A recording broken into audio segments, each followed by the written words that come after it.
미국과 중동의 질긴 악연 속에 중동 전쟁이 9일째로 접어들었습니다. 미국은 앞으로 4주에서 6주간 군사작전이 지속될 것이라고 선언했는데요. 관련 내용들 김열수 한국군사문제연구원 안보전략실장과 함께 자세히 짚어보겠습니다. 안녕하십니까? 네, 안녕하세요. 네. 자, 트럼프 대통령이 먼저 이 쿠르드족을 통해서 지상전을 펼칠 것이다라는 전망이 있었는데 갑자기 말을 바꿔서 쿠르드족이 개입하는 걸 원치 않는다라고 입장을 밝혔거든요. 어떤 게 진짜 속내일까요? 트럼프 대통령이 하도 말을 많이 바꿔가지고 예. 뭐 어느 것이 진짜 속내인지 정말 알기가 힘든데 전쟁도 뭐 1, 2주 내에 끝날 거다고 그러다가 뭐 네. 한 달 그러다가 지금은 4주에서 6주로 이렇게 넘어왔잖아요. 게다가 또 이제 지상전 이렇게 안 할 거다 그러는데 또 갑자기 글쎄 maybe 뭐 할 수도 있다 뭐 이런 식으로 네네. 얘기했다가 특히 이제 지금 질문하신 것처럼 쿠르드족에 대해서 여기에서 만일에 개입을 하면 우리 적극적으로 찬성한다 그랬다가 지금 너무 복잡하니까 쿠르드족 없이도 된다 이렇게 이제 얘기를 하거든요. 예. 아마 이것은 쿠르드족이 참여했을 때 여러 가지 이제 복잡한 문제가 있을 거라고 이제 아마 느꼈을 것 같습니다. 네. 왜 그러냐면 쿠르드족은 이란에만 있는 게 아니고요. 이라크에도 있고 또 튀르키예에도 있고 그리고 이제 시리아에도 있거든요. 이들이 이제 산맥을 중심으로 해서 모여 있는데 이게 이제 이 산맥을 중심으로 해가지고 다 제가 좀 전에 말씀드린 네 나라의 국경선이 갈려요. 네. 그러다 보면 자칫 잘못하면 이 네 나라가 다 전쟁 속으로 들어가게 되는 거거든요. 이제 사실상 그렇게 보면 뭐 튀르키예 같은 경우에는 굉장히 쿠르드족을 이제 탄압을 많이 하고 또 절대로 이제 분리 독립이나 자치권 이거 뭐 줄 수가 없는 거고. 이라크 같은 경우에는 자치권을 이제 쿠르드족이 가지고 있긴 해요. 그럼에도 불구하고 이들이 이제 가게 되면 이라크 정부는 시아파 정부거든요. 네. 그 이란도 시아파 정부란 말이에요. 시아파 정부와 시아파 정부가 맞붙게 되는 또 그런 문제가 있어요. 그래서 이거는 이제 민족의 문제, 종교의 문제 이런 문제가 있어서 차라리 안 들어가는 게 더 나을 것 같다 이렇게 이제 얘기를 했는데 제가 볼 때는 이제 이거는 맞는 것 같긴 해요. 그런데 이것도 하나의 또 무슨 뭐 전술일 수도 있기 때문에 네. 이건 좀 더 두고 봐야 될 것 예. 같습니다. 그런데 트럼프 대통령이 쿠르드족이 개입하지 않아도 네. 지금 전쟁도 충분히 복잡하다라고 했는데 네. 복잡할 게 있을까요? 네, 어떤 부분들 지금 보면? 전쟁도 충분히 복잡하긴 하죠. 왜 그러냐면 이란이 이제 뭐 많이 열에 받쳐서 네. 주변 국가, 20개 국가에 여기저기에 이렇게 미사일과 드론을 날리지 않습니까? 특히 이제 미군 기지가 있는 사우디아라비아 반도의 그 GCC 국가들, 바레인, 카타르, UAE, 쿠웨이트, 오만, 사우디아라비아 그것만 해도 6개 국가잖아요. 예. 그 GCC 국가를 포함해가지고 아제르바이잔, 뭐 키프로스 이런 데까지 날리고 있으니까 사실상 굉장히 이게 확전되는 듯한 그런 느낌이 들잖아요. 예. 그런데 여기에 다시 이제 쿠르드까지 들어가게 되면은 다시 터키 그리고 이제 여기 이라크 여기까지 또 개입을 하게 되고 그렇게 되면 이게 이제 종교 문제가 되는 거거든요. 네. 이란이라고 하는 나라는 이란이라고 하지만 거기에는 민족이 아랍 민족이 아니고 그거는 페르시아 민족이에요. 언어도 페르시아어를 쓰거든요. 그렇기 때문에 이제 그쪽에서 그 민족과 민족 간에 이렇게 전쟁이 되기도 하고 거기는 이제 시아파인데 그 시아파가 전체 무슬림 중에서 한 15% 정도 되고요. 네. 제가 좀 전에 말씀드렸던 사우디아라비아를 포함해서 거기 GCC 국가와 전 세계의 무슬림들 85%는 수니파입니다. 그래서 수니파의 종주국은 사우디아라비아고 네. 시아파의 종주국은 여기 이란이라고 볼 수 있거든요. 그러면은 그게 민족 문제, 종교 문제 이런 거하고 같이 연관돼 가지고 지금도 충분히 복잡한 상황인데 여기에 이제 또다시 여기 들어오게 되면 네. 여기 쿠르드족이 더 이제 복잡해지니까 지금으로도 이제 충분히 복잡하다 이렇게 표현한 것 같습니다. 예, 그렇군요. 자, 잠깐 속보 전해드리겠습니다. 이재명 대통령이 내일 중동 상황과 관련해서 물가 점검을 하기 위한 비상경제점검회의를 주재할 예정입니다. 내일 회의에는 재경부와 산업부, 기후에너지부, 기획예산처, 농림부와 공정위, 국세청 등이 참석할 예정이라고 합니다. 다시 한번 전해드리겠습니다. 이재명 대통령이 내일 오전 11시에 중동 상황과 관련해서 경제 그리고 물가 상황을 점검하는 비상경제점검회의를 주재할 예정이라는 속보가 들어와 있습니다. 관련 소식 들어오는 대로 다시 전해드리겠습니다. 네, 자 이렇게 이제 우리도 아주 이 중동 사태의 촉각을 곤두세우고 있는 그런 상황인데 지금 뭐 쿠르드족 얘기를 조금 더 해보자면은 말씀하신 것처럼 쿠르드족이 4개 나라에 걸쳐서 있는 그 세계 최대 국가가 없는 민족으로 불리지 않습니까? 네. 그만큼 이제 그동안에 독립을 많이 요구를 해왔었고 시도를 네. 했었는데 그러면 만약에 미국에서는 쿠르드족의 개입을 원치 않는다라고는 하지만 독단적으로 이란으로 들어갈 가능성은 없습니까? 그러니까 이제 이란 내에도 쿠르드족이 있거든요. 있죠, 예. 그러니까 이란은 민족 구성이 이제 페르시아인들이 한 55% 정도 되고요. 나머지 45%가 이민족들입니다. 네. 그 중에 이제 가장 많은 민족이 아제르바이잔 민족이에요. 아제르바이잔이 한 25% 정도 되니까 전체 인구의 한 2천만 명 정도 돼요. 네. 지금 실제로 아제르바이잔은 인구가 800만밖에 안 됐는데 이란 내에 있는 아제르바이잔 인구가 2천만 명 정도 되고요. 쿠르드족이 한 15% 정도 되니까 1,000만에서 1,200만 정도 되거든요. 그래서 이제 이란 내에 있는 그 쿠르드족, 그거는 이제 이란 자체 내의 문제니까 네. 그들이 이제 만일 뭐 이렇게 정세를 좀 분열시키기 위해서 봉기할 수는 있겠죠. 그런데 워낙 가지고 있는 것들이 소총 정도밖에 안 되고요. 현재 이제 이 쿠르드족이 있는 곳이 이란의 북서부 지역이거든요. 네. 거기에는 이미 혁명 수비대들이 많이 가 있습니다. 그 가장 이제 위험한 것이 쿠르드족이라고 미리 판단하고 있기 때문에 그래서 그 봉기하는 것도 그렇게 쉬운 문제는 아닌데 그럼에도 불구하고 올해 1월 5일 날 이란 내에 있는 쿠르드족 4개 정당이 같이 모여가지고 자치권 선언을 했어요. 그렇기 때문에 이것이 이제 굉장히 중요한 거거든요. 네. 그리고 트럼프 대통령이 거기에서 중에서 쿠르디스탄 민주당 그 당 대표하고 전화까지 통했단 말이죠. 예. 그럼에도 불구하고 지금 뭐 이렇게 개입할 필요가 없다라고 했는데 이란 자체 내에 있는 쿠르드족은 자체적으로 움직일 수는 있죠. 움직일 수는 있는데 그냥 상식적으로 생각을 하면 네. 미국의 지원 없이 또 미국의 무기 체계 지원 없이 그렇게 움직여서는 그냥 희생밖에 따를 것은 없다 이렇게 보거든요. 그래서 쉽게 네. 이렇게 움직이기는 쉽지 않을 거다 이렇게 독자적으로 봅니다. 움직일 가능성은 크지 않다라고 네네. 보시는군요. 근데 그렇다면은 트럼프 대통령이 물론 이제 말을 계속 바꿨기 때문에 또 이게 바뀔 수도 있습니다만 네네. 지상전과 관련해서 네. 사실 미국에서 직접 지상전을 펼치기는 쉽지 않다라는 전망들이 많거든요. 예. 그래서 쿠르드족을 앞세워서 아마 무기 지원을 하는 형태로 지상전을 시작할 것이다라는 전망이 있었는데 쿠르드족의 개입을 원치 않는다라고 하는 걸 보면 지상전은 생각하지 않는 카드일까요? 예, 제가 볼 때는 지상전을 하게 되면 그거는 이제 이라크전의 수렁으로 따라가는 거예요. 장기전으로 갈 수 있다는 그렇죠. 거군요. 예. 그렇게 되면은 이제 절대로 미국은 이란에서 승리하지 못합니다. 네. 사실상 이라크라고 하는 곳에도 전쟁은 이렇게 공습을 통해 가지고 바그다드 함락하는 데까지는 42일인가밖에 안 걸렸어요. 그러니까 우리가 이제 4주, 6주 얘기하는 것도 다 이제 이런 뜻이 있는 거죠. 네. 공습만 하면은 그것으로서 이제 충분히 함락할 수 있다라고 이제 생각을 하는 거거든요. 그래서 이제 4주, 6주라는 얘기를 나오는데 그 이라크에 들어가서 그 뒤에 그 함락하고 난 뒤에 이제 국가 건설을 한다고 해서 미군이 거기에 존재하고 그리고 국제평화군들이 다국적군이 거기 존재했잖아요. 네. 8년 8개월 동안 미군이 거기 있었습니다. 그런데 얼마나 많은 전비를 쓰고 얼마나 많은 미군이 희생당했습니까? 그리고 결국 이제 철수밖에 없었는데요. 예. 아프가니스탄에 20년 동안 있다가 철수했고. 그러니까 지상군이 들어가는 순간 이것은 미군의 패배가 예정돼 있다 이렇게 보는 거예요. 그래서 제가 생각할 때는 절대로 미군이 지상전을 전개하지 않을 것이다라고 보고요. 그리고 이제 미국이 왜 이란을 공습을 했겠습니까? 예. 그 공습한 것은 국제적인 이유도 있는데 국내적인 이유만 말씀을 드리면 결국 그것이 이제 11월 달에 있는 중간 선거에서 집토끼들을 단속하고 거기서 승리해야 되겠다는 게 목적이지 않겠습니까? 그런데 만일에 지상전을 투입을 해서 이게 계속하고 미군이 죽고 전비는 이제 엄청나게 늘어나고 그러면 이렇게 불을 보듯 뻔하게 지게 돼 있거든요. 아무리 뭐 이렇게 운전 중에는 운전수 안 바꾼다 그런 얘기들이 미국 내에 있기는 하지만 예. 지금의 분위기가 그대로 간다라고 하면 이건 뻔해요. 그렇기 때문에 제가 볼 때는 아마 지상전은 투입하지 않을 것이고요. 그래서 승리를 이제 선언을 할 텐데 승리의 선언이 자기 스스로가 이제 미국 스스로가 승리를 선언하는 거죠. 어느 정도 목표가 달성이 됐다. 군사적인 목표가 달성이 됐다라고 하면은 승리를 선언하지 않겠는가.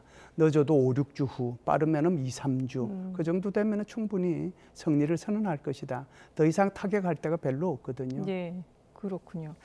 자, 이란 내부도 한번 살펴보겠는데요. 그 이란 대통령이 주변 국가들에게 우리가 공격하지 않겠다, 미안하다라고 사과를 한 다음에 몇 시간 지나지 않아서 또 공격이 일어났거든요. 네. 이거는 이제 내부적으로 뭔가 지휘 통제권이 제대로 작동을 하지 않았기 때문일까요? 아니면 어떤 의도가 있을까요? 정확합니다. 내부적으로 지금 지휘 통제가 제대로 안 되고 있는데요. 예. 그것은 지금 2월 28일부터 지금까지 안 되고 있다라고 보는 것이 정확할 거예요.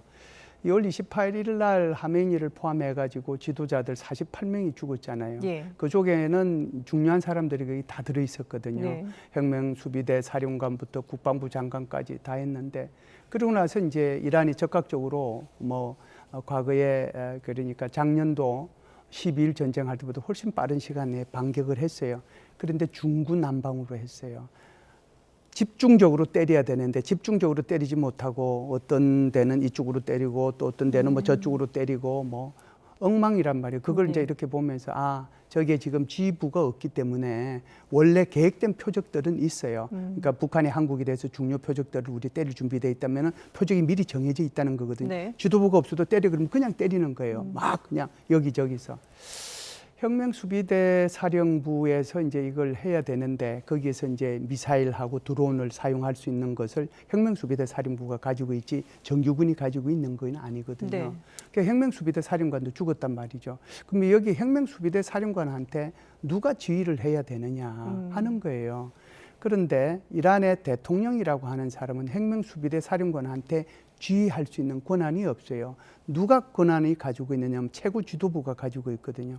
그런데 최고 지도부 지금 발표 안 하고 있잖아요. 그렇죠. 선발이 됐는지 안 됐는지도 모르지만 설령 선발이 됐다고 하더라도 지금 발표를 안 하고 있는데, 그러면 혁명수비대 사령부에 누가 지휘하느냐는 거예요. 그럼 혁명수비대는 걔들도 한 20만 명 정도 되는데 그냥 뿔뿔이 그게 이제 그걸 보면 이게 사실상 걸프 지역에 있는 미군 기지를 공격하는 건 괜찮지만, 그러나 거기에 있는 오만이나 사우디아라비아의 정유시설이나 오만의 가스시설이나 정말 말도 안 되는 아제르바이잔이나 그리고 터키를 공격한 것은, 터키 공격하면은 나토 회원국인데, 그렇죠. 나토 튀르키예는 회원국의 입장에서 예. 보면은 튀르키예 같은 경우에는 한 국가가 공격받으면 다른 모든 국가가 여기에 대비하도록 돼 있는데, 그러면 32개 나토 국가가 다 이란을 향해서 공격할 수도 있거든요.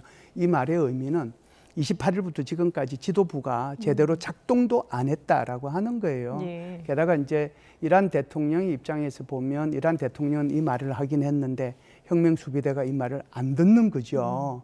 그래서 지금 임시지도위원회가 3명으로 구성이 돼 있거든요. 그래서 한 명은 지금 이란의 그 대통령이 여기 하고 있고요. 한 명은 그 대법원장, 네. 사법수장이라고 얘기하죠. 그리고 한 명은 그 성직자, 이렇게 3명으로 구성이 돼서 그들이 임시지도위원회를 가지고 뭘 하는데, 여기에 대해서 임시지도위원회만 있는 거지 최고 지도부가 없으니까 네. 최고 지도자가. 그러니까 혁명수비대에서는 들을 이유도 없는 거죠. 이란 대통령이 말한 거하고 자기네들이 움직이는 거하고 전혀 말 안 듣고 하는 거거든요. 그래서 거기 지금 질문하신 것처럼 그 혼란은 이란 대통령의 말 때문에 지금 나타난 혼란처럼 보이지만 네. 사실은 2월 28일부터 지금까지 계속 9일째 이 혼란은 지속되고 있다, 이렇게 저는 봅니다. 예. 그 차기 지도부로 하메네이 둘째 아들이 선출이 됐다라는 보도가 있지 않습니까? 네, 네, 근데도 네. 공개를 못하는 것이 트럼프 대통령이 누가 됐든 우리에게 네. 반하는 그 차기 지도자가 된다면은 네. 우리는 공격할 것이다라고 경고하지 않았습니까? 네, 네. 이 때문에 이제 그 암살의 표적이 되기 때문에, 공격의 표적이 되기 때문에 공개를 하지 못하는 것이다라는 전망도 있었는데 예.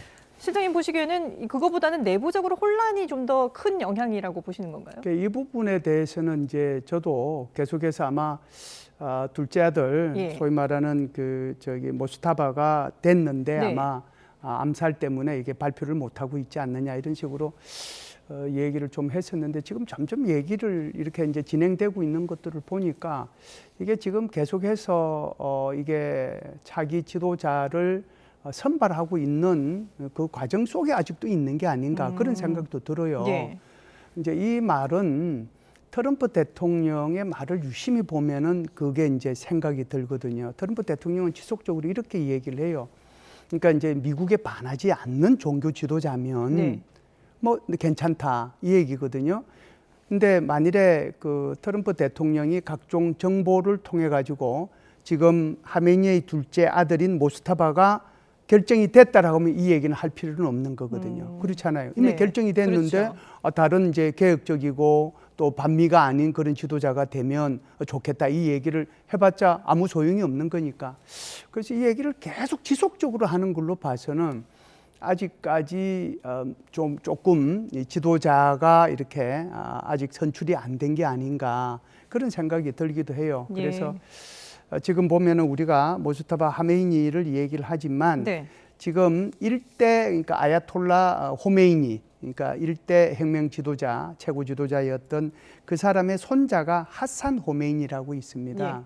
이 사람이 나이가 이제 53살인데 이 사람도 성직자거든요. 그런데 이 사람은 여성 문제에 대해서 굉장히 관심이 많고 문화 또 음악 이런 데 대해서 관심이 많은 성직자입니다. 그러니까 비교적 굉장히 개혁적이죠. 그래서 이 사람을 혹시 염두에 두고 있는 게 아닌가 이런 생각이 저 개인적으로 들고요. 이런 신호를 계속 발산함으로써 88명으로 구성되는 전문가 회의에서 이게 모스타바 하메니를 뽑는 것보다는 오히려 하산 호메이니를 뽑는 게 이란의 미래를 위해서 더 좋을 수도 있겠다 이런 생각을 갖게 만들어 줄 수도 있거든요. 그리고 또 이제 여기 성직자들도 고민할 수 있는 거예요. 1979년도 우리가 혁명을 일으킨 것은 왕조 체제를 뒤엎어서 혁명을 일으켰는데 아니 하메니가 죽었다고 해서 그 둘째 아들을 가면은 이게 왕조 체제하고 다른 게 뭐 있느냐 그런 데 대한 이제 자기 반성도 있을 수 있는 거거든요. 그래서 이 부분은 조금 더 시간을 좀 두고 봐야 될 것 같습니다. 예, 그렇군요. 자, 그런가 하면 이 트럼프 대통령이 이란의 통신망이 모두 사라졌다. 네네. 그렇게 이제 얘기를 했고, 그리고 뭐 공군도 격파됐고 해군도 종말을 맞이했다라고 얘기를 했는데 사실상 이제 뭐 이란은 거의 초토화됐다라는 식으로 트럼프 대통령이 얘기를 했거든요. 전쟁에 어느 정도 승기를 본인이 잡았다라고 자신하는 걸까요? 네, 그렇죠. 지금은 이제 엄청난 이제 그 규모로 이제 폭격을 하겠다라고 얘기를 했잖아요. 그렇죠. 그러면은 제가 볼 때는 전쟁이 지금 2단계에서 3단계로 넘어가고 있다 이렇게 봐요. 전쟁이 1단계는 지도부를 제거하는 건데 그는 성공했잖아요. 하메니를 포함해서 48명을 폭사시켰으니까 성공했어요. 그러면은 그 2단계는 뭐냐 하면 드론, 그다음에 미사일 발사대, 그리고 해군력 그것을 완전히 초토화시키는 거거든요. 이게 지금 완전히 초토화됐습니다. 그래서 미사일 같은 경우에는 첫날에 비해서 86%까지 감소가 됐으니까 하루에 몇 발 못 쏘고 있는 거거든요. 드론 같은 경우에도 74% 감소가 됐으니까 하루에 몇 대 안 날아간다는 거잖아요. 게다가 이제 이스라엘의 국방부 장관이 얘기한 걸 보면 이란의 방공망 80%가 초토화됐고 그리고 발사대는 60% 정도 없어졌다. 이란에 이제 미사일 발사대가 한 200기 정도 있는 곳으로 추정이 되어 왔습니다. 그러면은 60%가 없어졌다라고 하는 것은 80기 정도 남았다는 거거든요. 그 말의 의미는 내가 아무리 미사일이 많다고 하더라도 발사대가 없으면 오늘 지금 뭐 한국과 대만 사이에 야구하고 있던데 거기서 공은 많은데 공은 미사일이잖아요. 빠따가 이제 발사대인데 빠따가 없이 야구장 가는 거하고 똑같은 거예요. 그러니까 이제 이 말의 의미는 2단계도 거의 끝났다라고 하는 건데 그러면 3단계로 넘어가거든요. 이제 여기서부터 아마 이란도 좀 고민을 해야 될 거예요. 3단계로 넘어가면은 그 3단계가 바로 모든 방산 시설. 그러니까 쉽게 얘기하면 드론을 생산하는 시설, 미사일을 생산하는 시설, 그다음에 물자를 생산하는 그 시설과 인프라를 때리겠다는 거거든요. 그래서 대규모의 폭격을 하겠다라고 하는 것은 이제는 3단계를 넘어가서 여기에다가 폭격을 하겠다는 건데 만일 이것까지 이제 다 부서지고 나면 이란은 구석기체대로 돌아가지 않을까요? 그래서 이제 이런 문제가 있어서 이란도 좀 이제 본격적으로 고민을 해봐야 되고 그런 고민의 연장선상에서 페제스키안 그 대통령도 우리가 뭐 그렇게 보낸 게 아니고 또 우리한테 이렇게 중재를 요청하는 국가도 있다 이렇게 던진 거거든요. 그러니까 이 말의 의미는 좀 협상을 하고 싶다 그런 의미란 말이죠. 근데 모르겠습니다. 이제 일단 한번 대규모 폭격을 또 한다고 하니 그거 끝나고 나서도 이제 이란이 어떤 식으로 대응을 할지 그건 좀 두고 봐야 될 것 예. 같습니다. 지금 상황으로는 어쨌든 미국이든 이란이든 협상은 없다라는 입장인데, 그렇죠. 예. 근데 네. 지금 말씀하신 것처럼 트럼프 네. 대통령이 이란에게 더욱 강력한 공격을 가할 것이다. 네. 그러면서 지금까지 고려하지 않았던 지역과 집단을 네. 고려하고 있다라고 얘기를 했거든요. 그게 네. 앞서 말씀하신 뭐 드론 생산 시설이라든지 그렇죠. 이런 것들이 되는 그렇죠. 건가요? 그래서 이제 이 단계가 넘어서면은 그 다음 단계는 뭐겠어요? 그 다음 단계는 사람이에요. 그러니까 이란 군인들이 되겠죠. 혁명 수비대하고 이란 정규군이 될 텐데 이렇게 되면 인명이 살상되는 거잖아요. 예. 그래서 지금까지의 핵심적인 것은 그냥 발사대니 뭐 이런 것들만 없애고 또 지도부만 없애고 그리고 나서 이제 인프라 정도만 없앨 수 있는데 이 단계까지도 갔는데도 만일 이제 뭐 협상이 이렇게 나서지 않으면은 그 다음에는 이제 사람한테로 가는데 그 부대 직결된 부대로 가서 때리거든요. 그러면 이 피해는 말을 못하는 거죠. 예. 그래서 아마 이란도 현명한 판단을 곧 해야 되지 않겠는가라고 생각을 해요. 그렇군요. 이란으로서는 좀 여러 가지로 이제 타격이 클 수밖에 없는 것이 네. 말씀하신 것처럼 이제 군수 물자를 지원하는 그런 시설들에 대한 공격도 있을 수 있지만 지금 조금 전에 저희도 이제 화면으로 계속 보여드렸는데 이스라엘이 그 이란 수도 테헤란의 네. 원유 시설, 그러니까 석유 저장 시설을 공격해서 네. 큰 불길이 휘소 지금 화면에 나오고 있거든요. 네. 밤중인데 정말 벌금 불길이 무섭게 타오르고 있는 모습을 볼 수가 있습니다. 연료 저장 시설 여러 곳을 공격했다라고 했거든요. 이런 것도 상당히 좀 이란으로서는 타격일 수밖에 없지 않습니까? 사실상 만일에 이제 이란에서 네. 뭐라고 할까요? 카타르에 있는 그 저기 가스 시설이나 사우디아라비아의 정유 시설에 대해서 공격을 안 했으면 네. 미국이나 이스라엘이 저런 데 대해서 공격을 안 했을 거예요. 저거는 이제 모두가 손해 보는 거기 때문에. 예.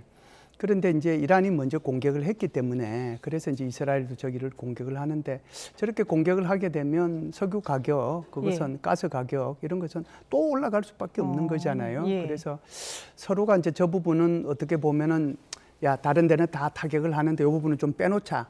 이제 그런 의미거든요. 네. 만일에 이제 처음부터 미국에서 이란에 대해서 저런 정유 시설이나 원유 저장 시설을 공격하려고 했으면 진작 했겠죠. 그 의도적으로 안 했단 말이죠. 예. 안 했었는데 이제 이란에서 여기저기를 공격하니 예. 그러니 아마 이스라엘에서 공격을 했는데 글쎄요. 저 부분은 뭐 저 정도 선에서 뭐 이스라엘이 그만두지 않겠는가라고 생각합니다. 트럼프 대통령이 아마 이스라엘한테 더 못하도록 할 거예요. 예. 그러니까 미국이 말한 뭐 더 강력한 공격이 이것도 하나가 해당이 될 수 이제 있을까요? 저거는 이제 이스라엘에서 공격을 예, 했다고 예. 하니까요. 뭐 아마 미국에서는 제가 좀 전에 말씀드렸던 주로 군수 시설, 네. 그다음에 인프라, 군수와 관련된 인프라 시설이 아마 핵심일 텐데 예. 크게 보면은 이제 인프라 속에는 저 정유 시설과 원유 저장 시설도 들어가겠죠. 예, 그렇군요. 자, 지금 이제 뭐 이 중동 사태가 주변 국가들이 네. 얽히기 시작하면서 복잡하게 이제 네. 흘러간다고 말씀을 해주셨는데 중동 지역에 있는 국가들도 마찬가지지만 지금 유럽에 있는 국가들도 예. 입장 표명을 조금씩 달리하고 있거든요. 어떤 상황으로 흘러가는 건가요? 왜 그러냐면은 지금 카타르, 그다음에 쿠웨이트, 아랍에미레이트 이런 나라들하고 독일, 그다음에 이태리, 그다음에 프랑스, 영국 이런 나라들하고 서로 다른 나라들끼리 안보 협정을 체결한 게 있어요. 예. 그러니까 이게 이제 뭐 꼭 군사 동맹 협정은 아니더라도 뭘 지원해 준다는 그런 거거든요. 그래서 이것은 이제 그 방어 차원에서 지원해 주는 겁니다. 그런데 지금 쿠웨이트나 카타르나 이런 나라들이 지금 이제 공격을 아랍에미리트나 공격을 계속 받았잖아요. 네. 이란으로부터. 그러니까 지금 제가 말씀드렸던 영국이나 프랑스나 독일이나 이태리 같은 경우는 자기네들이 안보 협정까지 체결했는데 공격 무기는 못 해주더라도 그러면은 방어 무기, 예. 소위 말해서 패트리어트급이죠. 요격 미사일 이런 것은 가서 해주겠다는 거예요. 그러니까 이제 이것 가지고도 이제 이란은 뭐 그러면 안 된다라고 얘기하지만 제가 볼 때는 그거는 아마 할 거예요. 예. 그런데 이제 이 전쟁 자체가 앞서 말씀하신 것처럼 이제 뭐 4주에서 6주. 네. 어쨌든 11월 중간선거 전에는 트럼프 대통령으로서는 전쟁을 마무리하고 우리가 이겼다라고 이제 해야 본인이 그 노렸던 효과를 누릴 수가 있는 건데 그런데 그렇게 하기에는 지금 전쟁에 투입된 그 돈 쏟아부은 재원만 해도 엄청나거든요. 이런 것들을 고려한다면 과연 이번 전쟁에서 승리를 한다 하더라도 트럼프 대통령이 원하는 쪽으로 반영이 될 수 있을지 어떻게 전망하세요? 그 돈은 얼마 안 돼요. 그 돈은 지금 100시간에 보니까 뭐 한 30억, 40억 정도 예, 썼는데 5조 4천억 원이라고 하는데. 그러니까 하루에 10억 쓴 거잖아요. 예. 하루에 10억 달러. 그게 뭐 돈입니까? 제가 한번 말씀드려 볼게요. 우리가 걸프전 때 미국에 의회에서 승인한 돈이요. 610억 달러예요. 그런데 전쟁 기간에 총 들어간 비용은 1,000억 달러입니다. 예. 1,000억 달러. 지금은 이제 40억 달러 쓴 거잖아요. 예. 그렇죠? 그리고 이제 아프가니스탄전에서는 의회에서 승인한 돈만 2조 3천억 달러. 조 달러입니다. 조 원이 네네네네. 아니고 총 비용은요 6조 5천억 달러. 그리고 이제 이라크전에서는 제일 의회에서 승인해 주는 것이 1조 1천억 달러. 그리고 총 비용은 3조 달러입니다. 거기에 비해서는 지금 조족지혈이죠. 그리고 미국 입장에서 보면 하루에 10억 달러 쓰는 거는 저건 돈 얼마 안 드는 겁니다. 그리고 지금 이제 앞부분에서 말씀하셨다시피 지금 미국이 11월 달 전에 선거 끌고 가가지고 전쟁 끝나면은 그때는 져요. 그래서 제가 볼 때는 늦어도 4주, 6주 시작으로부터 예. 끝내야 되고 글쎄요 제가 볼 때는 거기까지는 안 갈 것 같다는 생각도 들어요. 그리고 제가 아까도 말씀드렸습니다만 승리의 조건을 얘기했잖아요. 예. 군사적인 목표만 달성되면은 끝났다라고 얘기하는데 예를 들어서 이제 군사적인 목표라고 하는 것이 이제 몇 가지가 있지 않습니까? 그게 이제 이란이 핵무기 가져서는 안 된다. 네. 그러면은 이제 미국이 이렇게 발표하겠죠. 모든 핵시설 뭐 이런 거 다 파괴했다. 그리고 두 번째 ICBM용 할 수 있는 그런 미사일 그 기지들 발사대 그리고 그것을 생산하는 곳 다 파괴했다. 예. 해군력 다 경멸시켰다. 나는 그랬으니까 이제 승리를 선언한다. 그렇게 해서 승리를 선언하는 거예요. 네. 그 선언하는 자의 마음에 달려 있는 거거든요. 그래서 양보를 이제 뭐라고 할까요? 굉장히 이제 후퇴해서 이제 이 얘기를 하는 거죠. 네. 그러니까 굳이 둘이서 뭐 네 항복 안 받아내도 된다는 거거든요. 그렇게 조기에 이렇게 빨리 승리를 선언해야 그나마 11월 달 선거에서 그래도 희망이 있지 않는가 이렇게 보는 거죠. 예, 알겠습니다. 과연 트럼프 대통령이 어떤 선택을 할지 조금 지켜보도록 하겠습니다. 네, 지금까지 김열수 한국군사문제연구원 안보전략실장과 함께 중동 상황 살펴봤습니다. 잘 들었습니다. 감사합니다.